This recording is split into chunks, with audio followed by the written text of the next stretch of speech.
think we're ready to go, Mom. All right, you're on. Thank you. Okay, good morning, everyone. I would like to call to order the open meeting for Thursday, September 17th, 2020, and ask the Commission Secretary for information on today's agenda.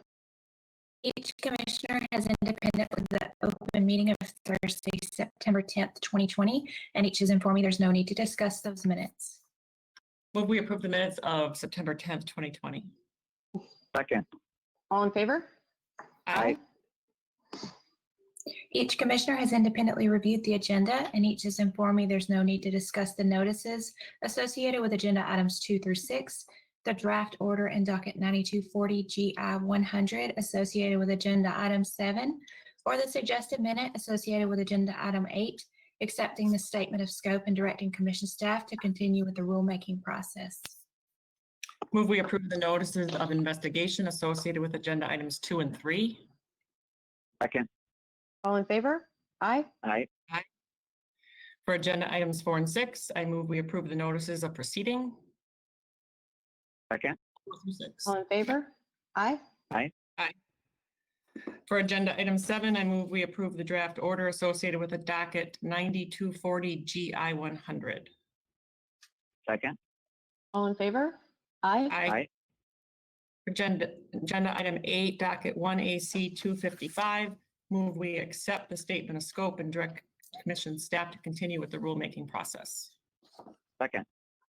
All in favor? Aye. Okay, that takes us to our only item for discussion on today's agenda, and that is docket 5UI-120. This is our COVID docket related to consumer issues. And since this one goes all the way back to March 24th, and we have been paying particularly close attention to both this docket and docket 5AF-105, which deals with the financial impacts for utilities related to the COVID-19 pandemic. And as we talk about these issues and we revisit them, I think, and I have been reading some information from other commissions across the country. And what really struck me just this past week is that the three of us are really in this kind of unenviable position of trying to strike the perfect balance between public safety and the continued financial health of our utility companies. And just from the smallest municipal water utility to the largest investor-owned utility, we are trying to strike this balance, and it's hard. It's difficult. And for anybody who thinks that this is just sort of a rash decision or something that just is made as sort of a snap judgment, I would push back on that, and I would push back pretty firmly. So currently, we have disconnections set to end on October 1st. And we all know that in Wisconsin, we've got the winter disconnection moratorium that starts November 1. So there's a practical aspect to what we're going to do today, too, or what I'm going to do. So currently, under our last order, disconnection is set to end on October 1st unless we extend it. Since we talked about this last, the CDC issued an eviction moratorium nationally. The $60 million in assistance that we had in Wisconsin is nearly depleted. But more alarmingly for me, and I'll just keep coming back to this because this is the lens through which I analyze this particular issue as it relates to disconnection. The number of positive cases per day continue to increase. And for me, that's what makes it difficult to strike that perfect balance.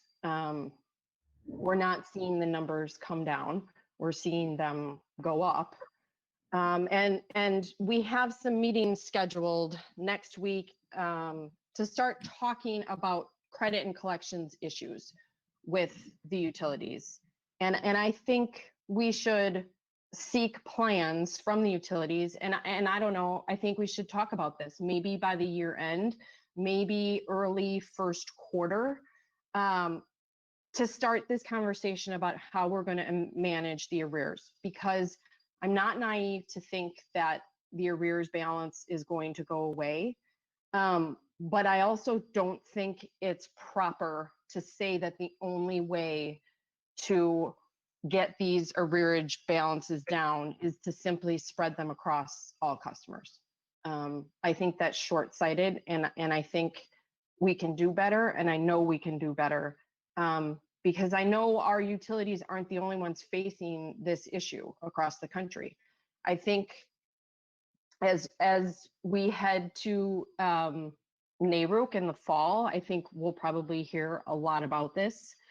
And I also want to say that in Wisconsin, we do have, the law allows for a utility to file a cold weather disconnection plan.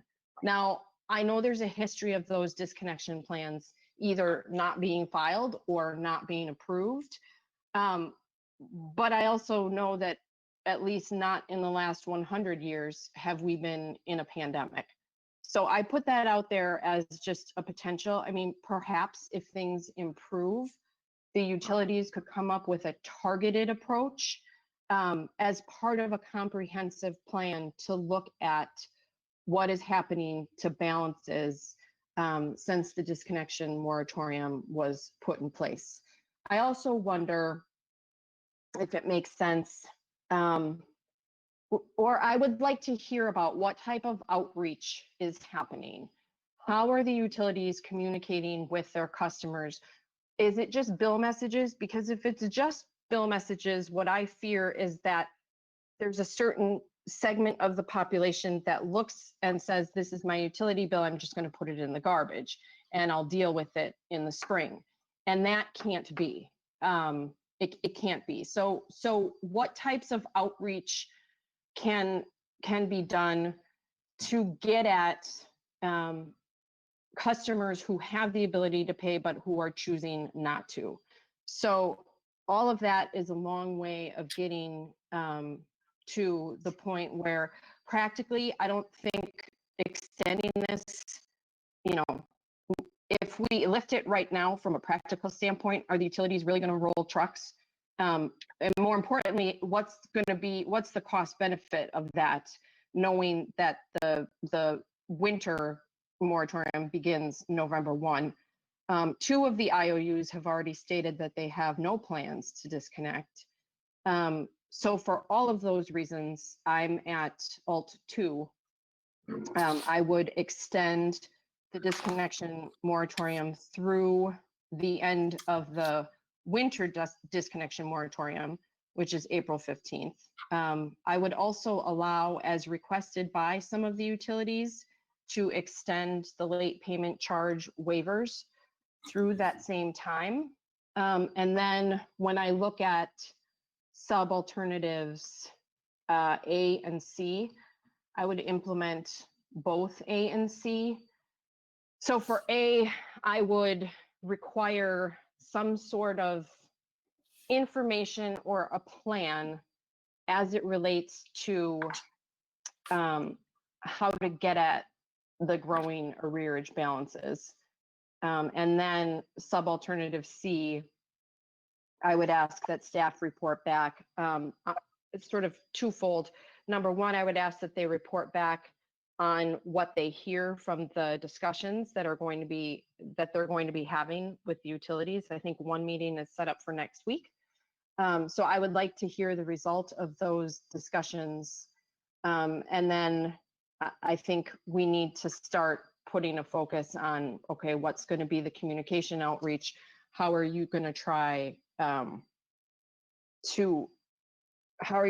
implement collection practices during the winter disconnection moratorium? So that's where I am today. Commissioner Nowak? Thank you. Thanks for those comments. You said a couple things that I think I'm approaching, I have the same questions and I get to a very different solution still. And I still believe that, so you had said what can be done to get at the customers who have the ability to pay that aren't. And as I've been advocating for the last several times we brought this up, is a targeted solution to help those that really need help right now. And we know that there are people that need help right now. We have programs to help them. We've implemented a plan where if you have COVID, you have to let the utility know and you can't get shut off. We have income assistance programs, and if they're getting low on money, the governor has access to still a lot of money in the CARES dollars. And I asked last time, let's solicit him for some help in getting more energy assistance to people. The other thing I talked about too was for the 96,000 people who are still waiting for their unemployment benefits.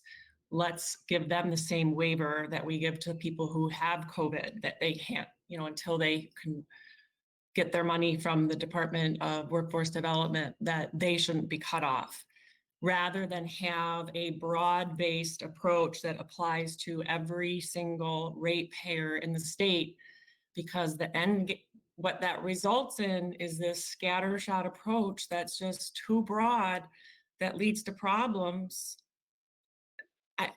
It's just problems that we're pushing down the road. I don't know what the end game is for that. And what scares me is the talk of, what are we going to do with the arrearages? And now you're pushing off money on people who are paying their bills now, and they potentially are going to pick up paying the bills of people who haven't been paying for months because they still can't. It's creating a fundamentally unfair system, I believe. I think the fairest and most compassionate thing to do that we can do is focus on helping only those in need and not harming them in the long run. And I think that targeted approach that I've laid out is the best way to do it. We have had 7% unemployment before in this state, which is about where it is right now. Those programs have worked in the past. There is no evidence before us now that they're not working. We need if we're not going to encourage people to use these programs, we should repurpose those dollars for something else. Because I just think that we need to this is just creating problems. And if we end up getting into discussions about arrearage forgiveness, we're telling people, don't worry about paying your bill now, and you might not even ever have to pay something later. I don't know what other business in this state that we tell that to. And yeah, this is a critical service to people, but there are other critical services like food. We don't tell people for food service, you can go to the grocery store, but you don't have to pay we have services for that. And I think that we should utilize the services we have now. So I think that we should allow the moratorium to expire at the date that was previously set, October 1, and then the heating moratorium will take place in November, and we'll kind of reset back to our normal process and let that work its course. I think that's the fairest and best thing to do.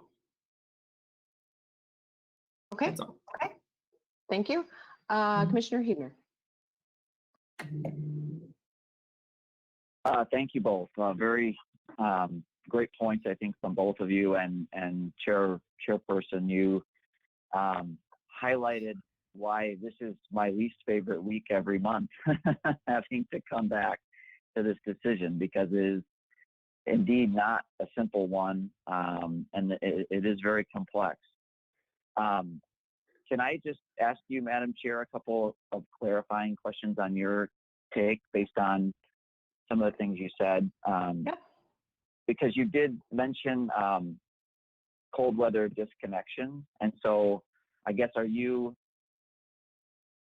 implying that at this stage you would extend the moratorium for all service types, water included, which is not covered by the cold weather disconnection unless their heating system uses water to like a hydronic heating system or something? But so you would extend this for all services regardless of the heating system, right? Yes. Extend Okay. the moratorium. Correct. Right. Yep. Right.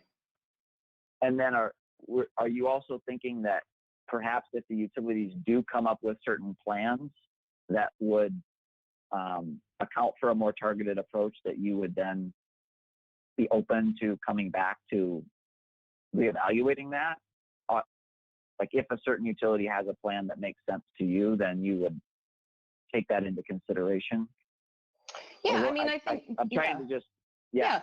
So the law Connect those allows dots. it, right? The law allows it, and I'm simply saying that if a utility wants to avail themselves of that portion of the code to file a plan, that I wouldn't say that it should, that would be necessarily dismissed out of hand, but that it would be something that we would look at.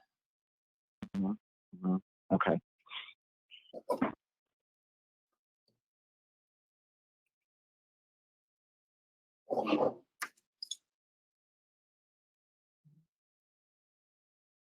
Okay. Well, I had been coming into this seeing, you know, a few things from our past discussions. Number one is specifically about water service and the importance of washing hands, as you've brought up many times, Madam Chair, and making sure that, you know, people have the ability to stay healthy in their homes. And I think that, you know, that has not changed. We are seeing the numbers as far as the COVID tests essentially trend down in general, except for college students. We know that they caused a great spike here in the last month or so. But the rates are still much higher than when we initially went forward with a moratorium back in March, and they're much higher than we were at when we were going to end this, when we made that decision in June. The rates are still much higher than that. So I was coming in okay with continuing to extend it. I know practically doing that for another month, as far as the heating system is concerned, and electric in most cases, because the electricity is needed to run the furnace fans to distribute the heat in many homes, would kick out to April 15th. But I wasn't coming in with that date in mind, I guess, for everything, thinking that we might again take this up somewhere in between now and then to figure out what's changed. So maybe I should take a break, if that works. No, I mean, I think that's reasonable. I think just from a practical standpoint, it probably makes sense to just extend it through November 1st and then let the, as you indicate, let the winter disconnection moratorium kick in. I guess when I'm thinking about April 15th, it was just more of a de facto, if we extend it to November 1st, that is in essence extending it through April 15th. But I think in terms of clarity and leaving the door open for a plan to be filed during the disconnection moratorium, the cold weather disconnection moratorium, I think you make a good point, and it makes more sense to simply extend it through November 1st under this particular docket. So I would join you there, Commissioner Hefner. Okay. And I think, I mean, I really agreed with your points about the information from utilities. I think I brought this up last time, but I do think it's, you know, the question about how do we get out of this is a question about making sure that there are appropriate mechanisms in place for the customers to repay these balances. And to me, I still think 50% seems too high. So I'm hopeful that utilities can, I know that the IOUs in particular are working with customers, and that's not the case. But for the case that utilities are still asking for that, I'm hopeful that they're being flexible. And the other thing that I noted is that the arrearage balances are going down, or the percentage of customers are going down from when we took this up a month ago. So even without the disconnection threats out there, at this point, it seems like more people are coming in to get their bills paid. And so I'm hopeful that that continues. Okay. If I could just add something on, you brought up the water, and there's one other thing I wanted to mention. I think that for those who, if we're concerned about having access to water during the pandemic, we should work with DOA or whoever it would be on creating maybe a grant program, again, using some CARES dollar that mimics the requirements of the energy assistance, since those dollars can't be used for water, regarding income and et cetera limitations. Again, it's more targeted approach rather than a broad-based approach telling everyone, don't pay your water bill if you don't want to, and we'll deal with that later. I think having a more targeted approach makes sense on that one. And then if we're going to do some reporting, it requires some reporting for the utilities over the next several weeks and months. I'd like to see their estimates of the impact of the arrearages on their rates and where they see that and going next year. I think we should ask them about the impact on the financial impact to ratepayers and to them. Okay. I think that's reasonable. Sorry to interrupt, but if I could just, before we move on to the sub-alternatives and get clarifications, I just want to make sure that we're all clear in terms of what you're doing on the disconnection. So with regard to extending the disconnection for all services, that would go until November 1st, which then with the 15 days providing the notice, it would really practically be November 15th. But after November 15th, water services could be disconnected unless the commission reconvenes, because those are not subject to the winter moratorium. So I just want to be sure that is the intent, that water services could be disconnected unless the commission takes further action after November 15th with regard to those for relevant to the winter moratorium, gas, and to the extent electricity is needed.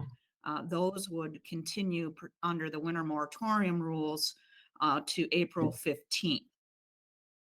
But let me just ask a clarifying question, Cindy. Does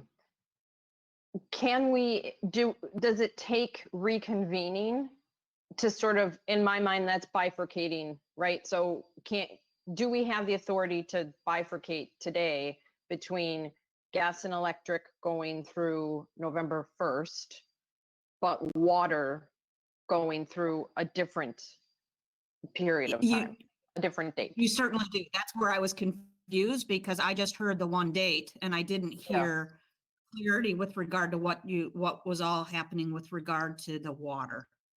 So Commissioner if you Huebner, did you have a date on water?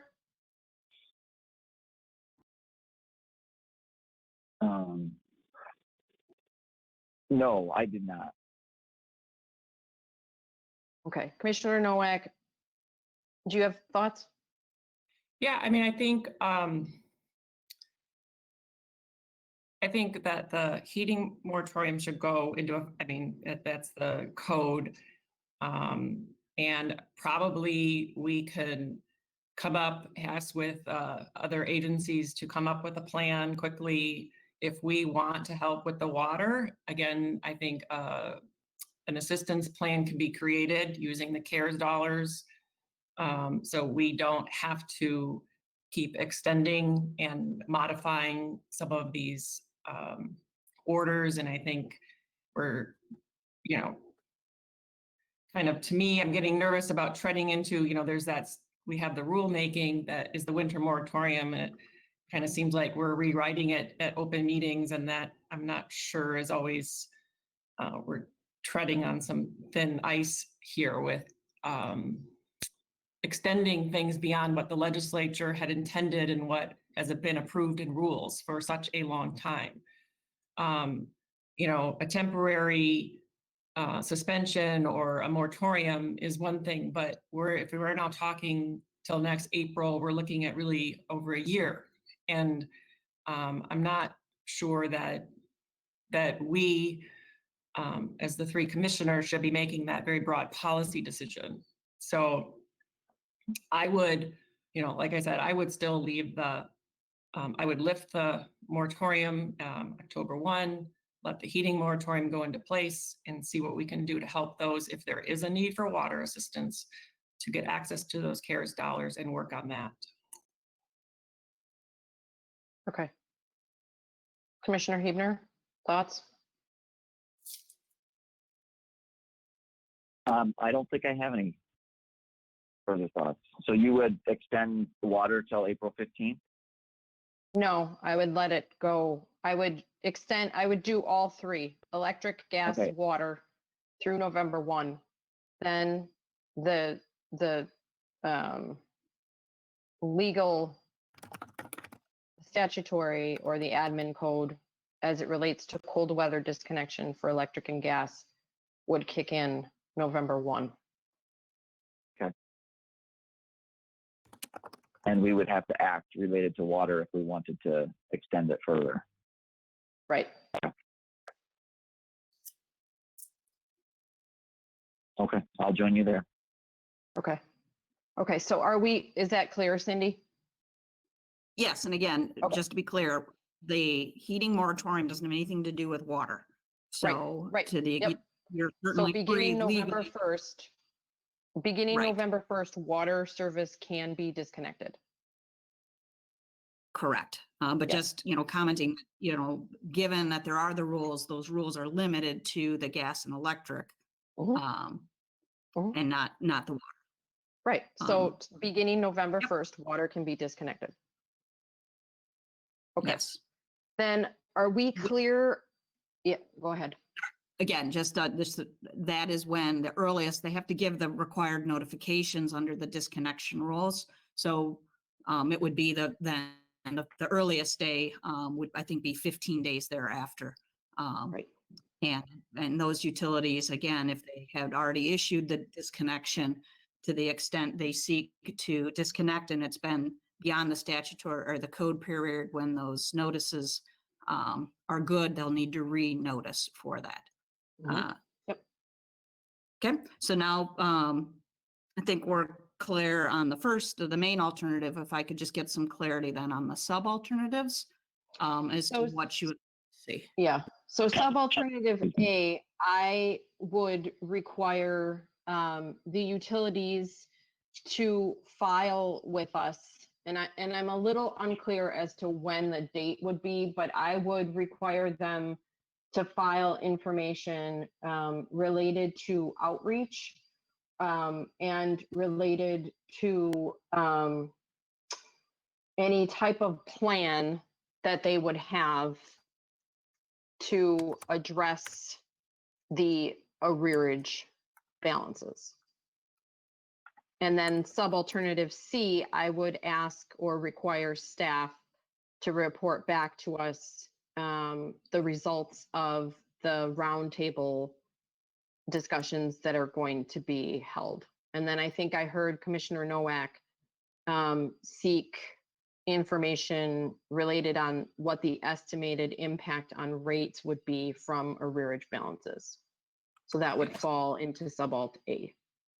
Yep.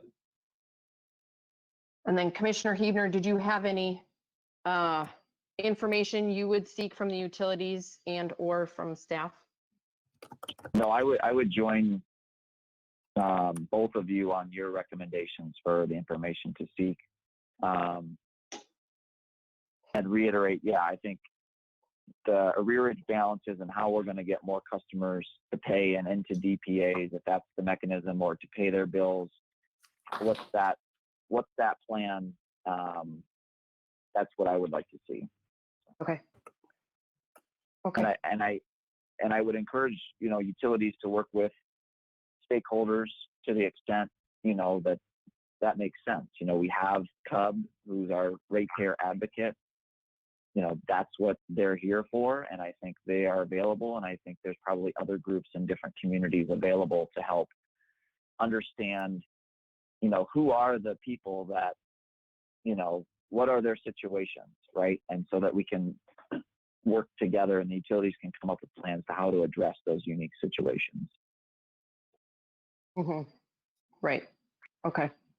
Okay. And I do know that there will be an additional beginning, I think it's October 1st, that there will be additional funds made available.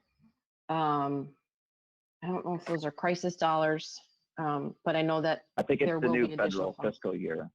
Okay. Yep. Okay.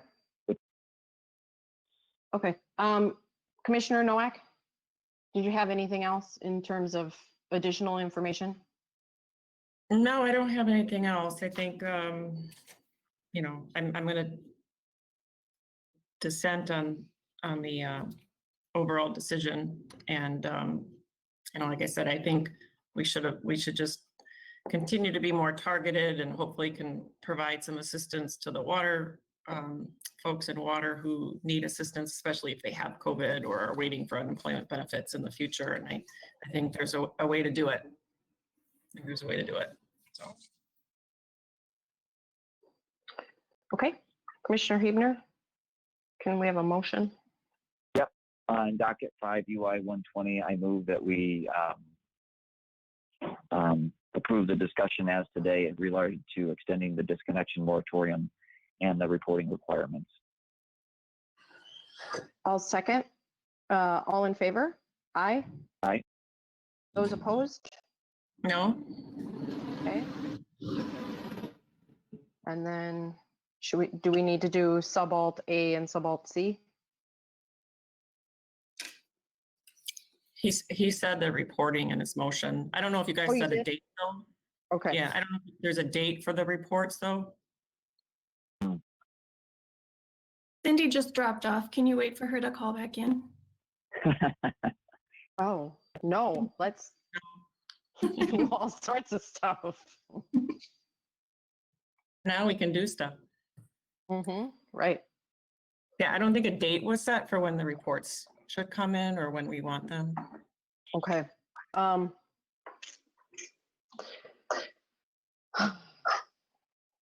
December, I don't know. Let's see. I'm looking at Christy.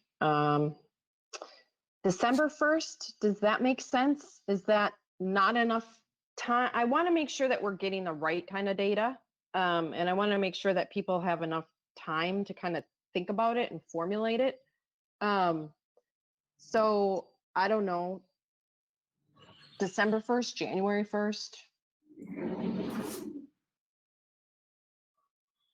I think for sub alternative A, that December or January 1st timeframe would make sense. And then for sub alternative C, requiring staff to report back sooner than then, in advance of that November 1 date.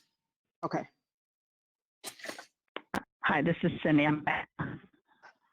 We did all sorts of stuff, Cindy. We did all next year's cases too. So we're all done. Yeah. The only question I had was the data that Commissioner Nowak asked for. Would that sync up with, I know they're doing reports and I don't know if it's monthly or quarterly anymore, but in the AF docket, I'm not sure if we want to just sync that up with a quarterly report that might be already coming in, or if we want that separate. That was just my only question on that data. If there's and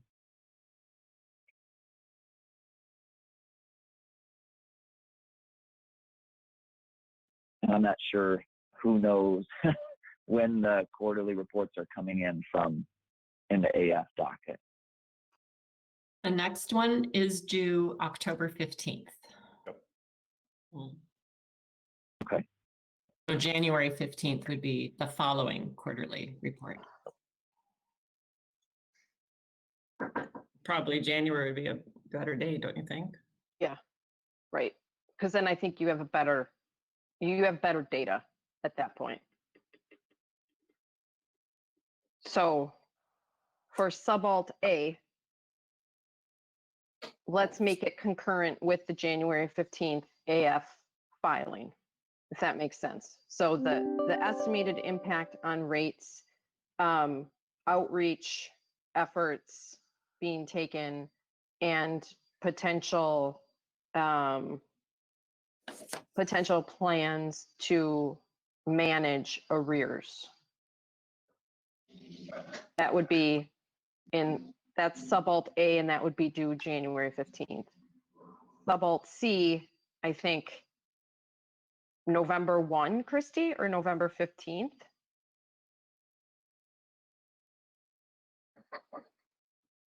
For staff?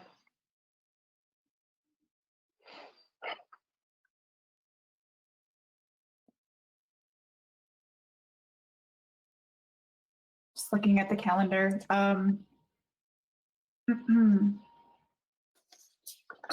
Yeah, I think either the 29th of October or the 5th of November. Mhm. Okay. Let's do November 5th, if that's okay with you guys. November 5th for Subalt C.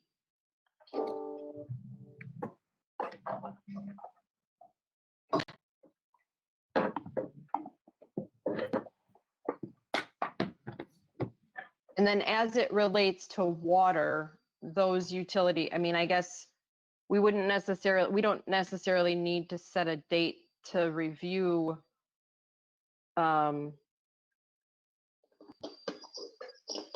water disconnection. Their plan is due is it 5 days before they plan to send out the disconnection notice?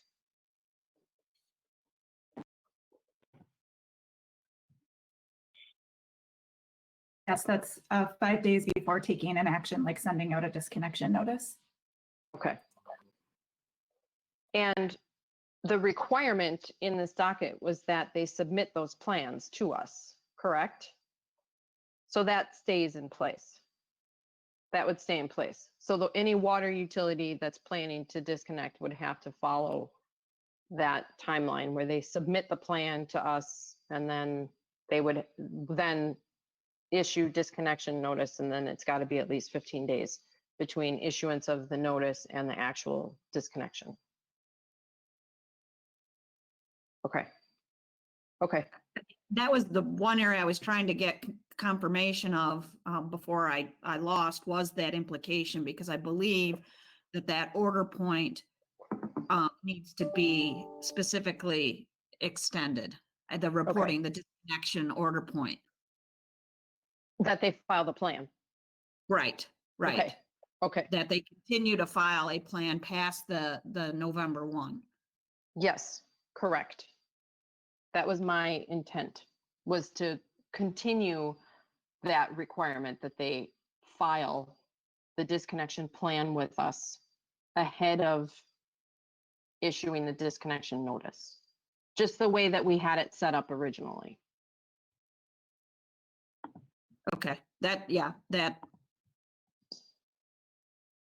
clarification is important because I read that order point as ending once the disconnection.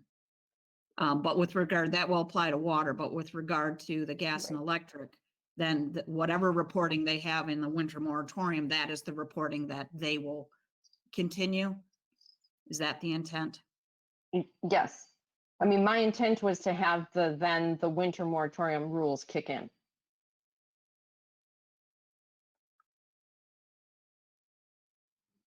Okay. And I think just a clarification on the timing of the dates. So there's the 5-day disconnection plan requirement. And then once the notices are issued, those are 10-day notices. So that's where you get to that November 15th date. And outside of those disconnection plans, there was the monthly information required.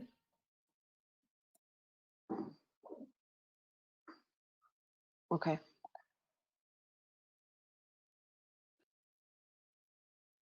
I'm wondering just if staff, are we all clear? Or might it make sense just to ask the commission to take a quick break here and make sure we're all on the same page? I know I lost my connection for a period of time, but it maybe if we could beg the commission's indulgence to allow staff just to have 5 minutes here and try to get on a WIS line and talk to one another and just make sure we're all clear. Sure. That's fine with me. Okay, I don't know, is there any ESA listening? I can, that can get us a WIS line and email that out, to the core team. I can do that, Cindy. Great. So, Christy, Denise, Martin, Brad, Zach, Laura, Faye, those I think are the key folks I want to get on the phone with right now. And again, my apologies. I just, with losing connections, I just want to make sure we're all clear. Yep, don't apologize. It's better we do it now than when the order is being written. All right, so if maybe the commission could just go on, and Stephanie, you can note that we're in recess here. Why don't we just, if you could just say we'll reconvene at 11:30, that'll give us plenty of time to make sure that we understand what's happening. Okay, Cindy, will do.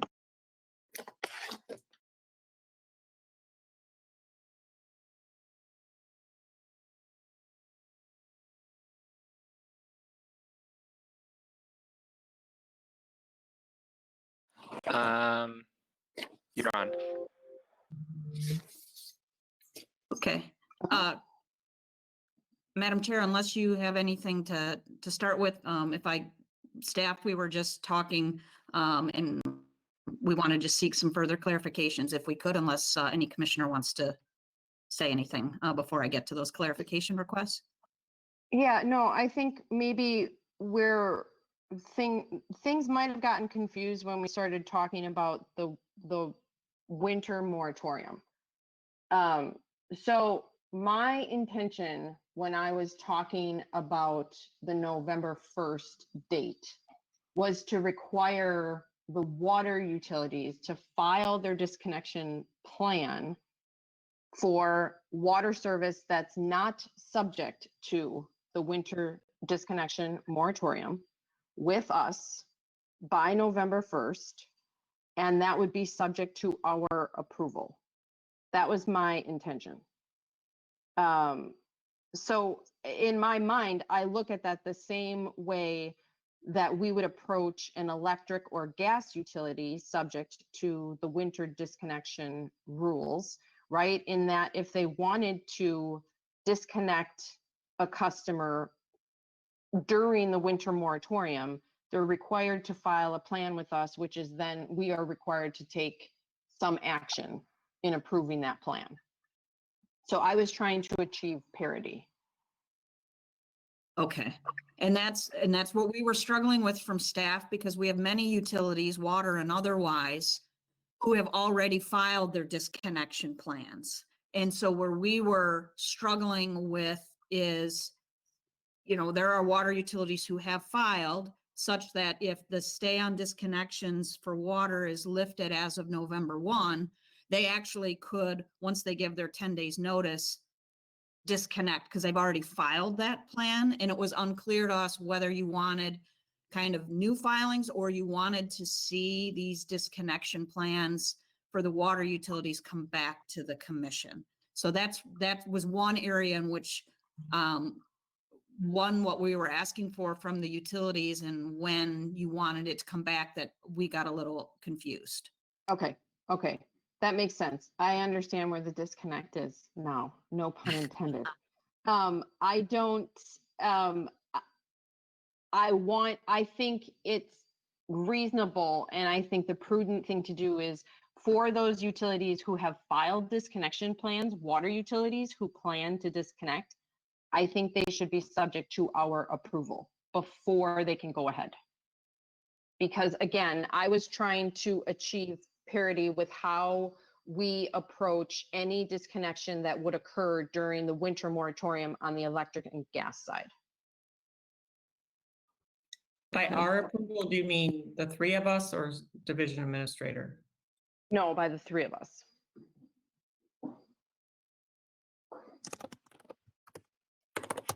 Okay, so if that is the objective, then you'll want to take this up again and see that information prior to November 1. So perhaps the better requirement, or just so that there is as little confusion as possible, is perhaps requiring a statement from water utilities, if they've previously filed, and by a specific date, and we can get to that, how soon before November 1 we need it, that a statement that they intend to disconnect per that plan, and or if they have any updates to that plan. So we have an affirmative indication of the number of water utilities that are actually going to disconnect, that either have previously filed a plan, updated the plan, or need to file a new plan. And then that can be returned. The same could go in to bring the parity, because to the extent, after November 1, gas and electric utilities could submit a cold weather disconnection plan that then, my understanding is, would be proffered to the commission. So I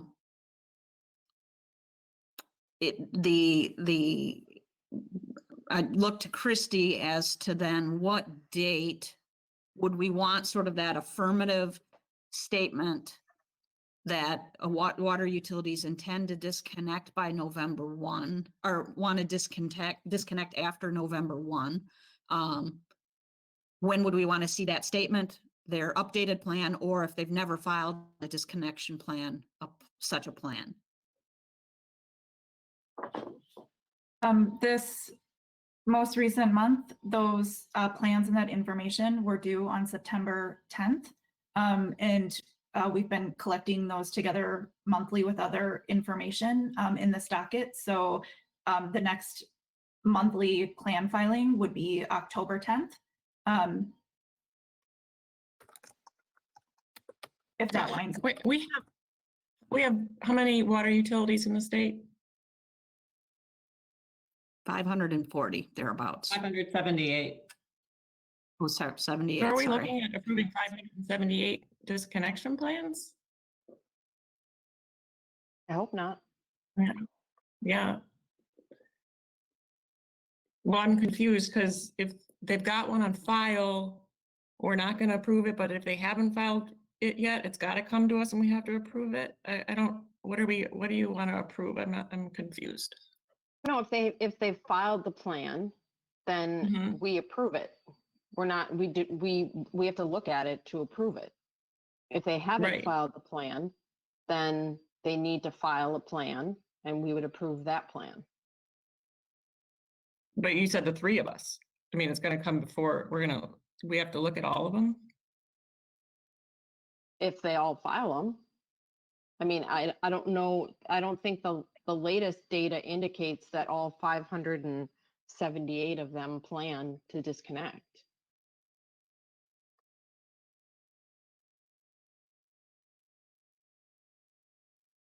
Yeah, I mean, we have some water utilities that just as a practice, whether it be for non-payment for any reason, do not disconnect. Right.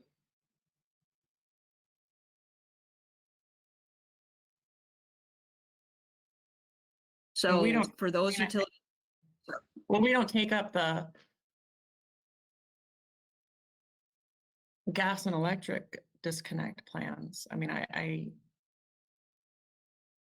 guess I don't know why we have to take up their plans. I mean, I want them to have one on file, but so, so when customers maybe call in to our customer service center, staff knows whether or not the utility is following its plan. But I think it could be a bit much, and it's not creating parity then, I think, between the gas and electric, because we don't look at their plans, but we would look at the water ones.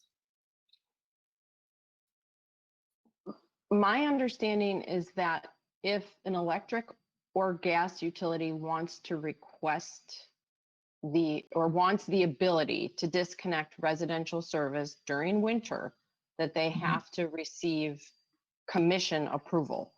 And I've always read that provision of the admin code as requiring the commission approval to come from the three of us commissioners. So when I look at that provision in PSC 113 and 134, that relates to electric and gas utilities. In order to achieve parity on the water side, my intent was to essentially require that same approval for water utilities wanting to disconnect water service.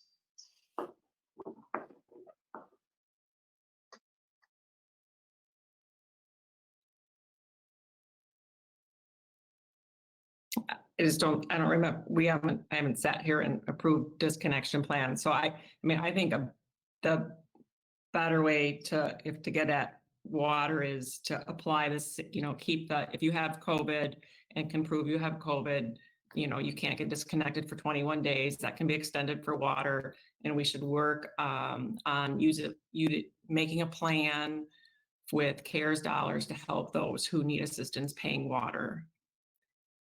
I think that would be my preferred approach.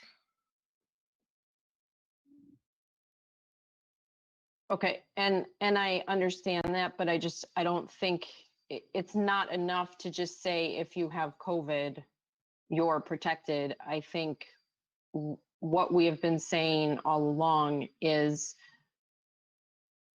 in order to try and stop the spread of the virus, it is important that residents have access to water, electric, and gas.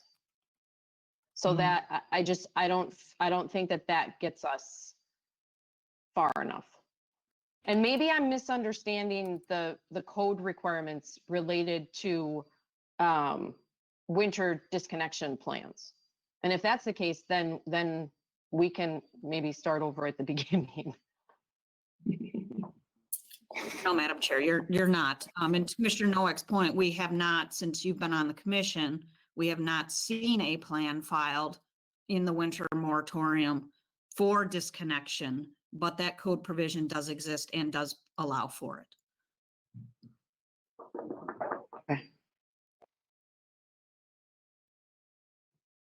Commissioner Huebner, is there anything you want to add or any clarification that you need? No, I agree. I think it would be good for us to see the at least initial plans, and if there's certain aspects of those that we feel need to be addressed, then understanding, the specifics of what they're asking to do and what types of customers are involved will help us understand sort of a framework. That's hard to do in the abstract, to maybe construct that framework. I had brought up Illinois last time, and essentially the utilities and a bunch of consumer advocates created the framework for what that's going to look like. We have not been presented with something like that here. And so this is a way to get at that, is to see what the plans are, to figure out if there's elements that we think need to be included that aren't there, and then sort of build that template for others to follow. So I think that makes sense.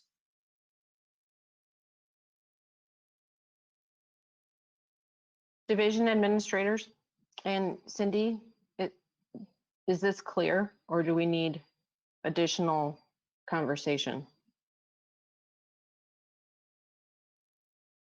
And so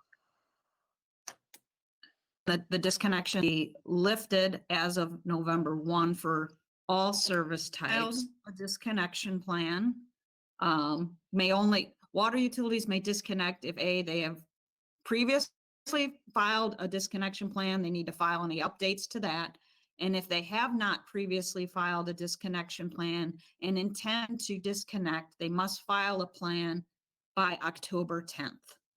And then I would suggest that the commission would want, if you're going to then approve any filed water disconnection plans, just looking in October, the plans come in on that's a Saturday, the 10th is a Saturday. So should that date be a 9th? And then perhaps the commission take it up on 10/22. Is that reasonable, Christy, with your staff to get through all of those? And Denise? I think so.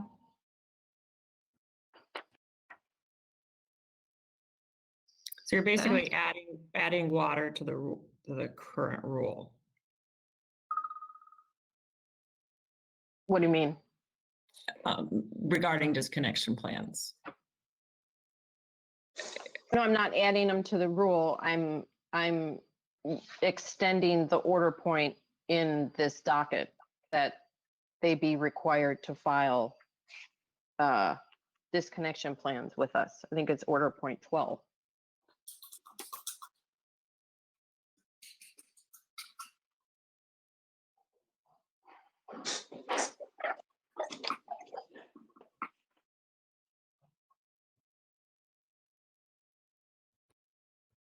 I thought it was in code, so that you had referenced it was in code, so.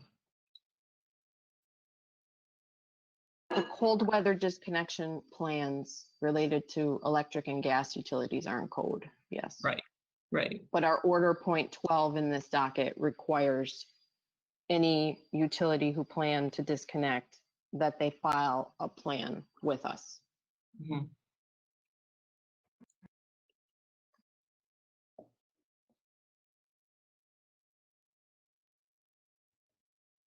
All right, I assume you'll be dissenting, Commissioner Nowak. So we have 2-1 on that. Now let's turn to the other reporting information, A, that you wish to see from the utilities, and B, when then you want that information reported back. And I think there's been some confusion with the utilities in that the commission's order points required kind of 2 kinds of reporting. As Chair, you just noted the disconnection plans, but then the order points also impose monthly reporting obligations. And the point of clarification we wish to seek is, does the commission wish to continue those for all service types, those monthly reporting obligations in this docket, or not for all or for some? And those monthly, there are additional reporting, some of which there's an overlap with the request that I heard for arrears. One of the monthly components is the arrears. So we wanted clarification whether the commission's intent was to continue those monthly reports, at least for a period of time, as it relates to all service types or only some. I'll just My chime in. intent would be to require them all. I wasn't intending to modify that.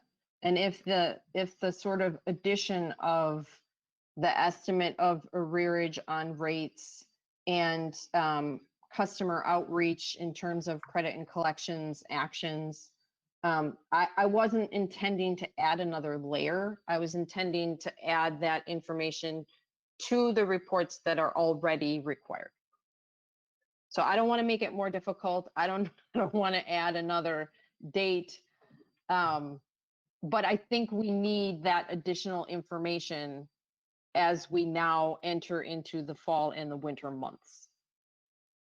So that was my intent. Okay. So you would add then the plans for how you're gonna, what the arrears impact is on bills, and the communication of what are you doing to talk to your customers about collections in those monthly reports.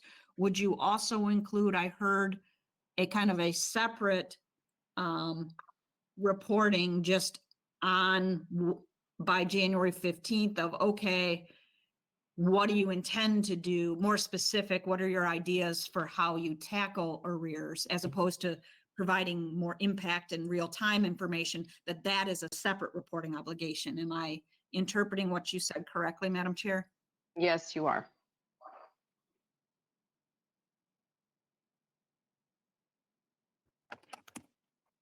Could I hear from the other commissioners on first the monthly reporting and adding the arrears impact on bills, as well as the communications for all service types to that monthly reporting.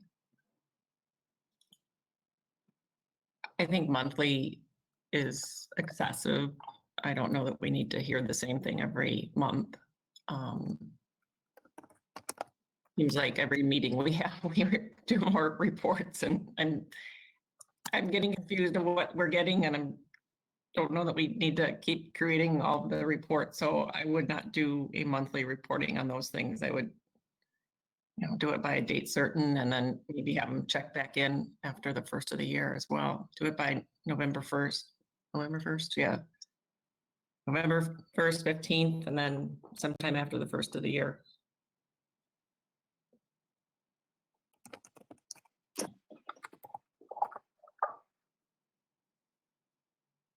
Commissioner Hebner? What is the specific data that we're questioning, that we are collecting monthly? And that's So at issue here?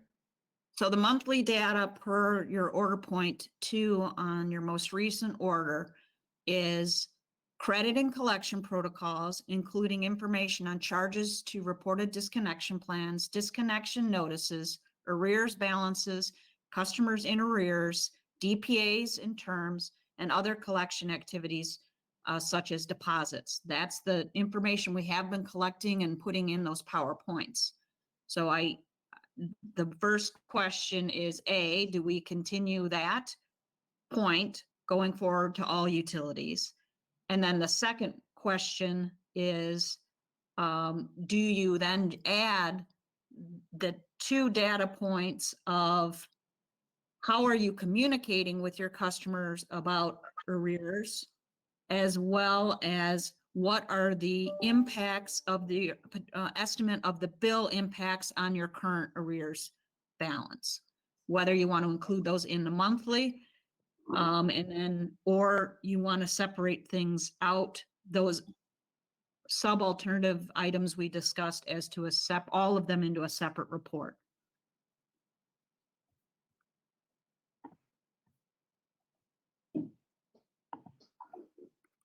And I'll just reiterate, I would continue with the monthly, and I would add the 2 data points to the monthly requirement.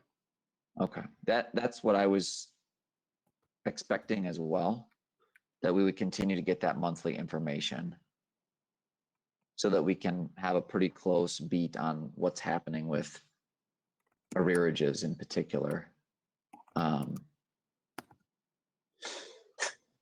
Okay. So then there's a separate question about a more comprehensive plan. Okay. So you would include the additional 2 data points. I heard you say, Correct. sorry, Commissioner Hebner. And Yes. then on the final point would be, before we move off of that. So in terms of when you want to see the monthly reports information coming back,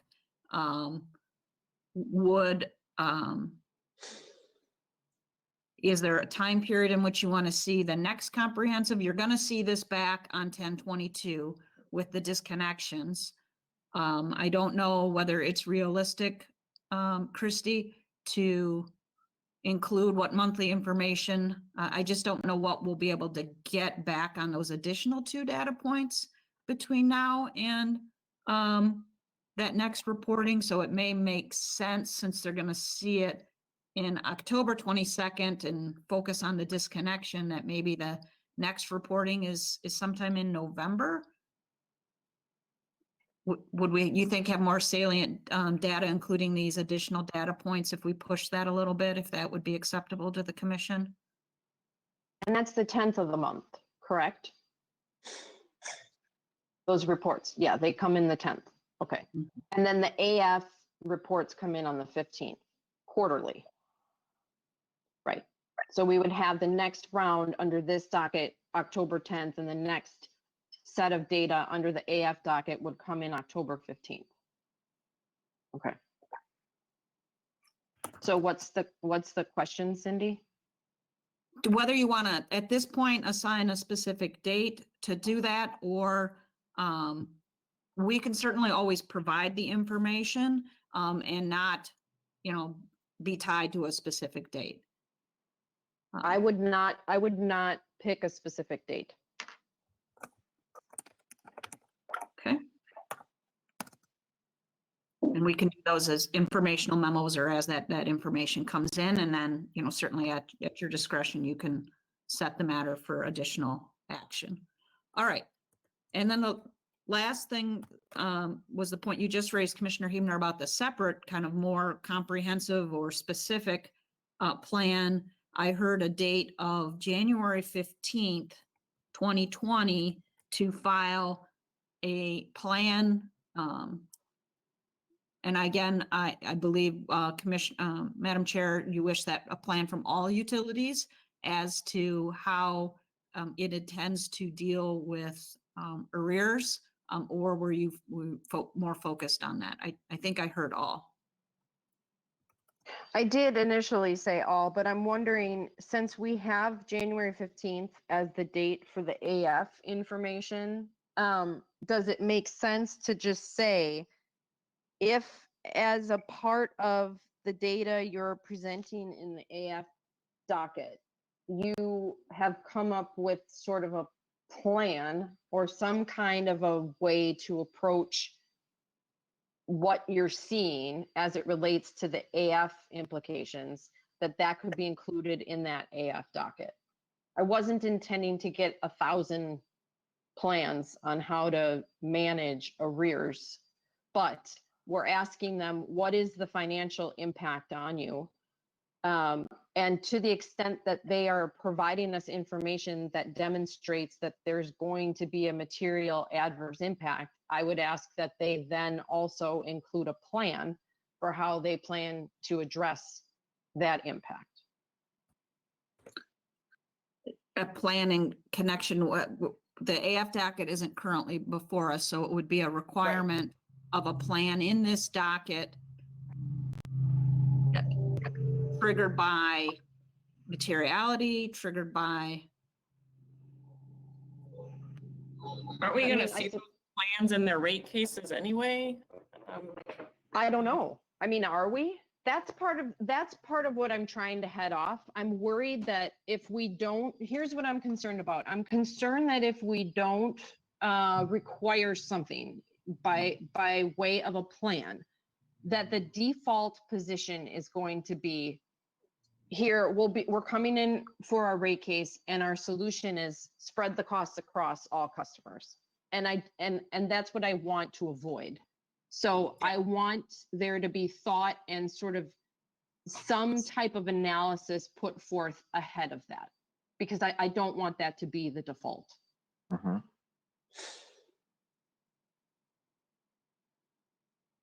That's what I'm trying to get at. So you're looking for more plans on how they're going to have the customers who incurred the service pay it, because typically the two options are you spread it out amongst everyone, or as Illinois is doing, asking utility to eat it, which I think is, generally questionable when they provided a service. So are you looking for them to say, how are you going to work with your customers to get them to continue to pay the money they owe? I guess I'm looking for some type of approach to deal with a pandemic that none of us have ever been in the throes of before. So I don't know what it looks like. I don't know what the answer is. I don't know if there will be federal dollars available. I don't know if there will be some new type of program available. I don't know. I don't know. Is it that the shareholders eat some of it? I don't know. I don't know what the answer is. But what I'm trying to avoid is, like I just said, I don't want to get to the spring of 2021 where we have all of the utilities in for rate cases and they say, here's our arrearage balance. We would like this spread across all of our customers. But I don't know what the answer is. That's why that's why I'd like to hear from the utility and engage stakeholders.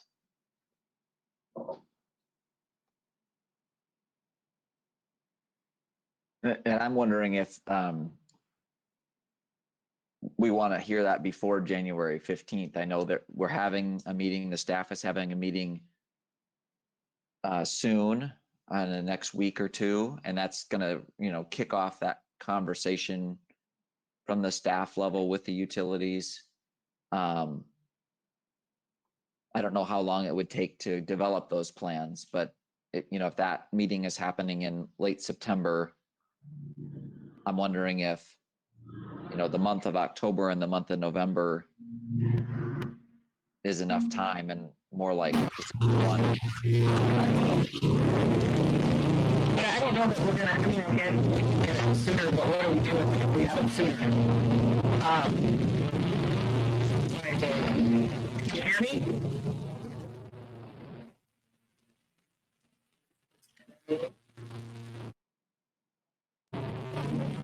Can you hear me? Hello? I hear you. Getting a lot of feedback. Yeah, it's really bad. Sounds like an airplane engine. Oh, sorry, I'm not at an airport. What was I saying? Let me go upstairs. It's maybe quieter. Actually, you're fine now. It's gone now. Oh, okay. Well, you'll watch me move around. We won't act on it until the rate case anyway, right? I mean, we could see the plan, and so we could work with them on it, but I mean, getting it earlier isn't going to solve. I don't know what that solves.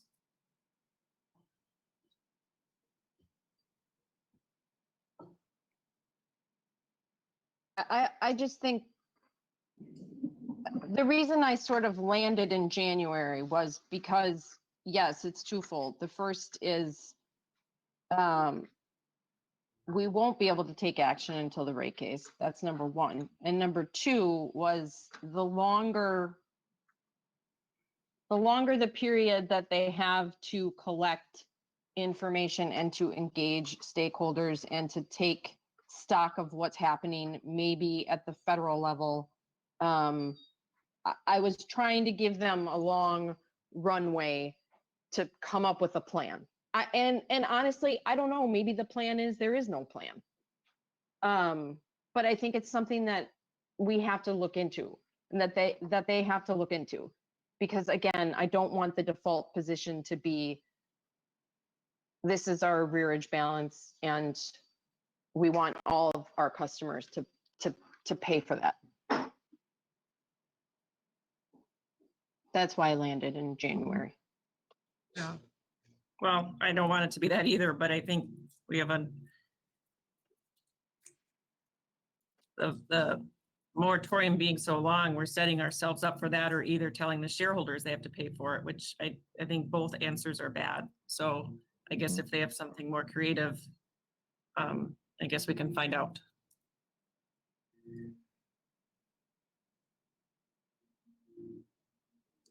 That was my intent. So To find out if there is something else. Yeah, January's fine. Okay, and I can join you there. My hope is that there are some creative programs and ideas.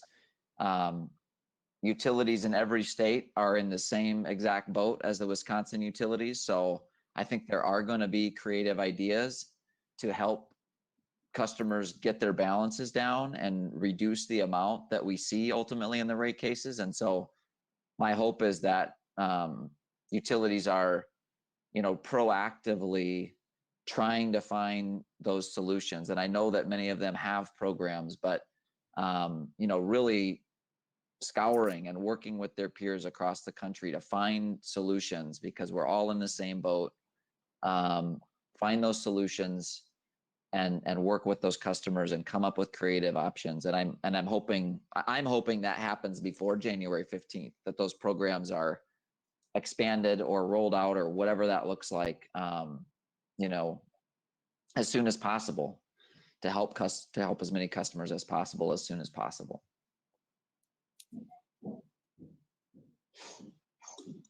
So I'll join you on having plans by January 15th, but I guess my encouragement to utilities would be there's got to be creative ideas out there, and let's get to work on them.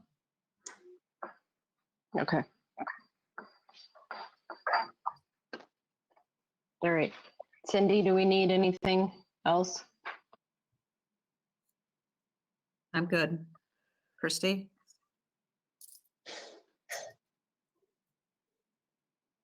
I'm good. Okay.